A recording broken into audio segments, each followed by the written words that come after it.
Okay, the law of cosines. So just like the law of sines, the law of cosines allows us to use a trig function for just any generic triangle, for a non-right triangle. So just like we had with the law of sines, we're going to just draw this random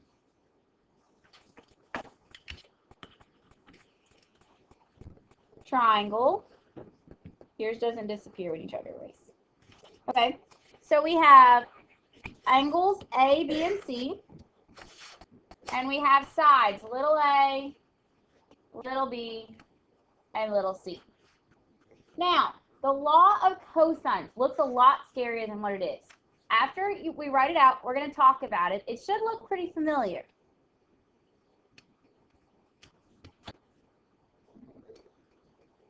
So it says c squared is equal to a squared plus b squared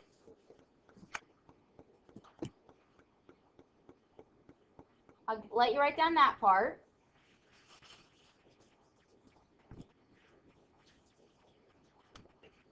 Minus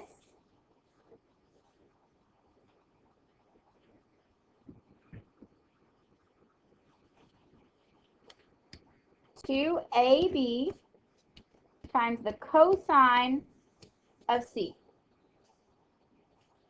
Again, this problem looks a lot scarier than what it actually is. It should look pretty similar to what? It looks pretty similar to Pythagorean theorem. Exactly. So these first three pieces look very similar. It's this minus the 2AB cosine C. The good part about that is we're literally just plugging in numbers and punching them in our calculator.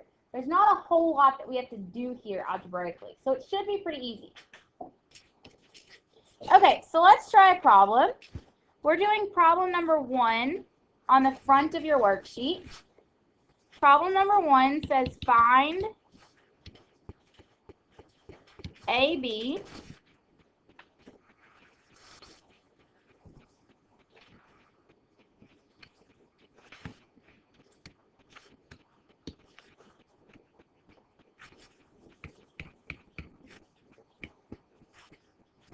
All right, so AB, let's label our sides. So we have AB here. That's opposite angle C. So that's really little c. So I'm going to scratch that out and label it little c. Now, in this case, whatever side you're finding, you're going to make that little c. You might have to rename your vertices. Little c is going to be opposite angle C. So you might need to rename your vertices so that you're always finding C.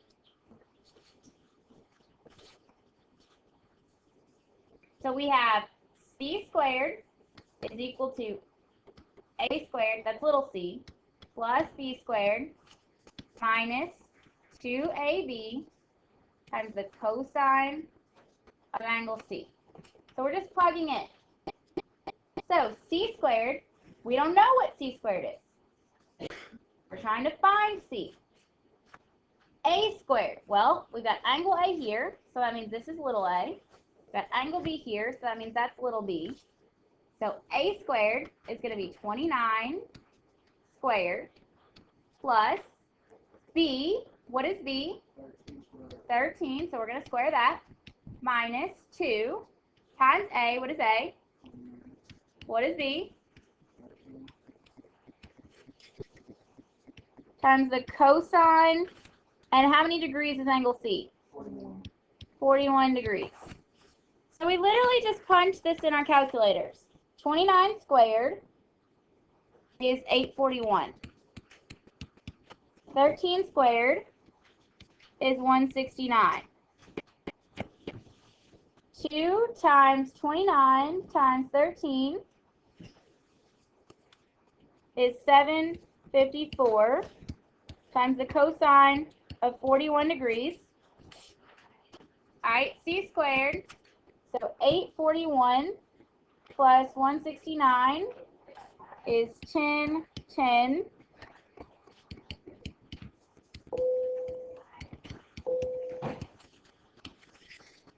Okay, at this point, we can literally just punch it in our calculator. But we don't want c squared. We want c. So I'm going to go ahead and I'm going to square root both sides. So that tells me that c is exactly the square root of 1010 minus 754 times the cosine of 41 degrees. I'm going to punch that in my calculator. Just punch it in exactly as it is. And when I punch it in, to the nearest tenth, I get c is approximately 21.0 units.